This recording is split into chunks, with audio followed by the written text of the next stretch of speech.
السلام عليكم ورحمة الله وبركاته. ازيكم حبايبي؟ عاملين ايه؟ وحشتوني كتير كتير كتير من الفيديو اللي فات. وحشتوني قوي قوي قوي قوي. جاي لكم فيديو جديد، وقبل ما نبدأ الفيديو نصلي على الرسول ونسمي الله. يلا بينا حبايب قلبي نبدأ الفيديو. ابدأ يومي الاول بفنجان القهوة بتاعي، علشان احنا بقالنا كتير مشربناش مع بعض قهوة. ويلا بينا نشوف هنعمل ايه. طبعا زي ما شفتوا في اول الفيديو، الكشري المصري بقى ايه، من الناس كلها بتحب، مفيش حد ما بيحبش الكشري المصري. إيه، تحفة تحفة يا بنات. ولو عملتي انتي هيبقى احسن واجمل واطعم، وكمان توفير، وبتعملي كمية كبيرة. يعني كل اللي بيبقى عاوز بيخش بيغرف وياخد. جميل جدا يا بنات. طبعا انا من محبين الكشري المصري، انا واولادي وزوجي. هنا معايا البصلتين، قطعتهم تقطيع عشوائي زي ما انتم شايفين كده حضراتكم. وبعدين نجيب معلقتين من النشا، وهنضيف البصل طبعا على معلقتين النشا، وهنقلبهم في بعض وهنحمرهم. علشان ايه؟ ليه يا ساره انتي بتحطي نشا في البصل؟ علشان انا عاوزه البصلايه تبقى مقرمشة كده، تاكليها كده تخرفش في بقك. بسم الله ما شاء الله تبارك الرحمن. تحفة تحفة تحفة تحفة. جربي الطريقة دي وهتدعيلي بإذن الله تعالى.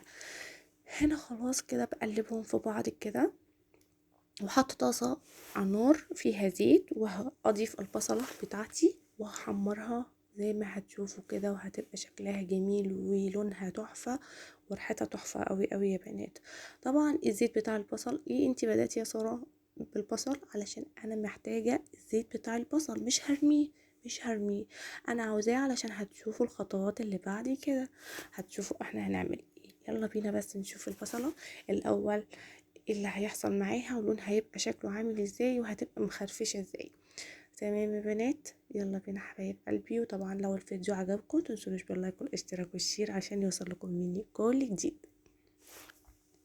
شكرا جزيلا لكل واحد او واحدة بيقولي كومنت حلو. طبعا الكومنتات بتاعتكم بتجيب لي يعني طاقة ايجابية بصراحة. شفتوا شكل البصل يا بنات؟ بسم الله ما شاء الله، جميل جدا جدا جدا.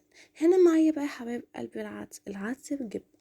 انا مش هنقعه، انا هغليه غلوتين، هسلقه نص سلقه بس صغيره كده، مش هخليه يستوى. علشان انا هضيف العدس بتاعي مع ايه، مع الرز بشعريه، علشان خاطر انا بحبهم يتعمل يعني يندمجوا مع بعض كده، بيبقى طعمه حكايه حكايه حكايه يا بنات. مش هقول لكم برضو على ريحته، انتوا لما تجربوا الوصفه دي انتوا هتدعوا لي بنفسكم، وهتكتبوا لي في الكومنتات كانت طالعه كويسه وحلوه قوي وعجبتنا.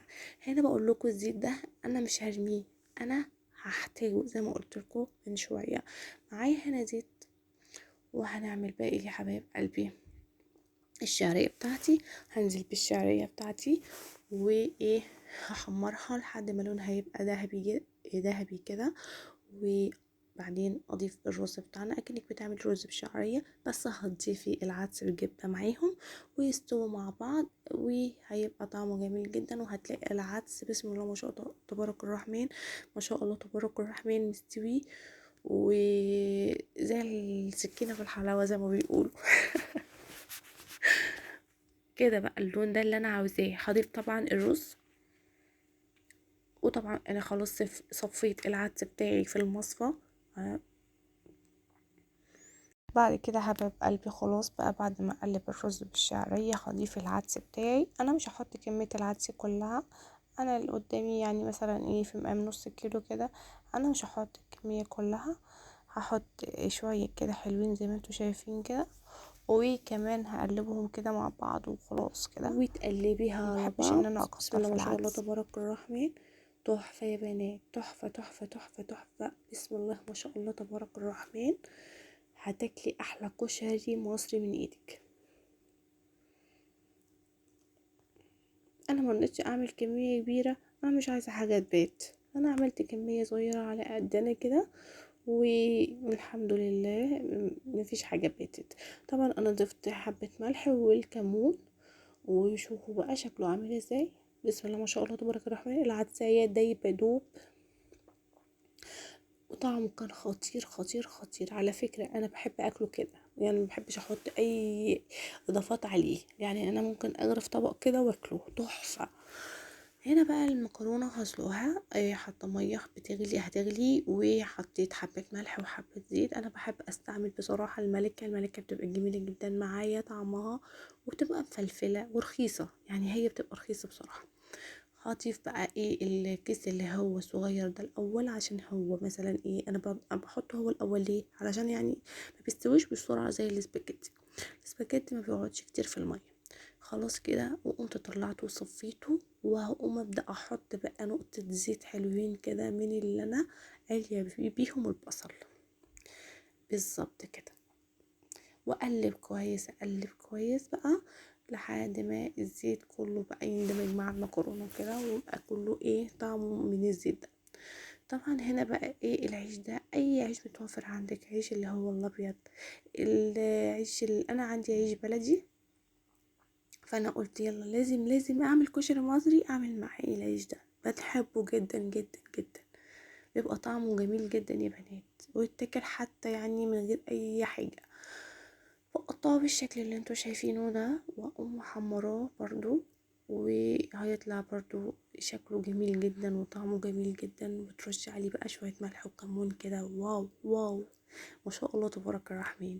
هنا بقى الطاسة هيت، هضيف عليها حتى زيت، وهضيف عليها العيش بتاعنا، وافرده في الطاسة كويس لحد ما يدي اللون الذهبي بتاعي، وهقوم ابدأ اطلعه. انا ما كانش عندي فوق مناديل المطبخ، فانا قلت بقى اجيب بقى كراسة من بتاعة العيال كده، واخد ورقة من النص واحطها في الشكل ده علشان اطلع العيش والبصل عليه. فالجيش قال لك اتصرف الجيش قال اتصرف، فالواحد بيمشي يعني نفسه. هنا بقى نعمل بقى ال الصلصة بتاعتي. الصلصة بتاعتي برضو الزيت بتاعة البصل، هنحط زيت من البصل كده معلقتين كبار حلوين كده. والله نزل بقى بصل بقوي بصل مفيش مشكلة عندي، يعني هو الطعم هيبقى خرافة. انا اللي بقولك الطعم هيبقى خرافة وعندك يعني ملكيش دعوة بالبصل اللي نزل مع الزيت ده. ومعلقة كبيرة حلوة محترمة من الثوم، وتحمريها كويس جدا، وتضيفي الصلصة بتاعتك تضيفيها حبيبتي. وبعدين بعد ما تفك كده الصلصة كده وتتسبك وتبقى حكاية زي ما انتوا شايفين كده، هنضيف البهارات بتاعتي، عبارات عن ملح، كمون، طبعا لو عندك بابريكا حطي مفيش مشكلة، ما كانش متوفر عندي. فلفل اسود، ملح، فلفل اسود، كمون. اللهم صل وبارك. لو انت عندك جوز الطيب حطي رشة، لو عندك كمان اللي هو البهارات اللي هي القرفة، واو ما شاء الله تبارك الرحمن، القرفة بتخلي برضو الأكل في حتة تانية خالص. تمام يا حبايبي. خلاص كده الصلصة بتاعتي خلصت وطفيت عليها. تعالوا بقى نعمل خل، وهنعمله على البارد. هنعمله على البارد، مش انا مش من النوع اللي بحب ان انا اعمله يعني سخن وكده، بعمله على البارد. معايا معلقة من الثوم المفروم، معلقة محترمة كده، ومعايا فنجان من المية، وفنجان من الخل، وفنجان من عصير الليمون.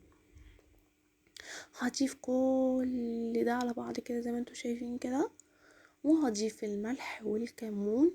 هو الكمون طلع كتير معايا، انا اسفة سوري، فما فيش مشكلة برضو. وهنقلب كويس جدا جدا، وهتبقى طعمه يا بنات. الخل تحفة تحفة تحفة، يعني هو اللي بيخلي المكرونة لها طعم بصراحة. يعني الكشري المصري بيبقى له طعم، هو اصلا يعني الطريقة دي برضو هتعجبكم، وحلوة جدا على البارد على فكرة، جميلة جدا جدا جدا. والمحلات اصلا بيعملوها كده على البارد.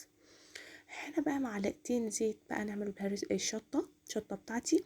هنعملها بقى هنحط برضو معلقتين زيت كبار كده حلوين، ومعلقتين هريسة شطة محترمين. انا اللي بحب الشطة هنا في الكشري المصري، انا وابني الكبير. وبحب اغرق الكشري المصري بالشطة، وما تعرفيش ليه بنعذب نفسنا ولا ايه، ما احناش فاهمين. بس المهم بتبقى طعمها حكاية. احنا بنتعذب بس تحفة تحفة تحفة، وبتبقى جميلة جدا والله. بس انا هي اختياري طبعا، اللي بيبقى عايز كده ببقى حطاها كده، اللي عايز يحط يحط، واللي مش عايز يحط وبراحته بقى، هو حر. فخلاص بقى لحد ما اللون بتاعها كده يغير كده ويبقى شكله كده زي ما انتوا شايفين كده يا بنات. طبعا هنحط بقى معلقه هريسه شطه من اللي انا فرستها معاكم قبل كده، لو تفتكروا قبل رمضان. قبل رمضان كده باسبوع ولا حاجه احنا كنا فرزين مع بعض هريسه الشطه، وانتوا كلكم شكرتوا فيها. شكرا ليكم جدا جدا جدا. يعني انا مش عارفه اقول لكم بصراحه، دولي كده حق ان انا اكمل في الموضوع ده. انا ساعات والله بتضايق منه جدا وبكتئب ومش عايزه ان انا انزل فيديوهات وارجع اقول لا مش عامله حاجه زهقت وكده. بس كلامكم ليا بيديني امل، بيديني امل. ربنا يخليكم ليا، اللهم امين يا رب العالمين. خلاص كده. وبعدين كمان اضيف معلقتين صلصه من اللي انا عملتهم بتوع الكشري. وكده خلاص حبايب قلبي الشطه خلصت معايا. مفيش اسهل من كده، سهله جدا جدا جدا ولا متعبه ولا حاجه.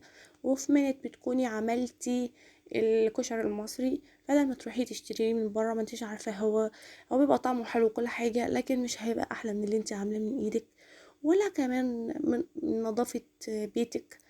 ما انتيش عارفه انتي يعني هو ده معمول ازاي. في ناس كتير ما عندهاش ضمير بصراحه.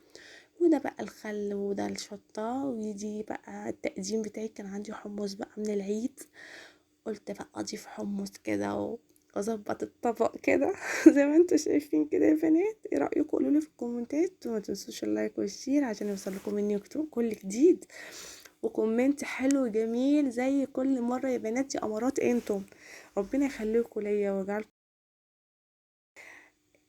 بسم الله ما شاء الله تبارك الرحمن. ومتنسوش تصلوا على الرسول المصطفى عليه افضل الصلاه والسلام. وده الشكل النهائي يا حبايب قلبي، واستنوني في فيديو جديد في رعايه الله. اشوفكم على خير باذن الله تعالى.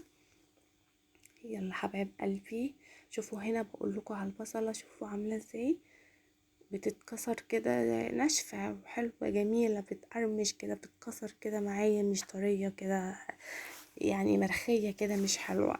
وهنا كمان العيش اهوت اللي رايح واللي جاي قاعد ياكل منه، مش صابرين حتى ان انا اصور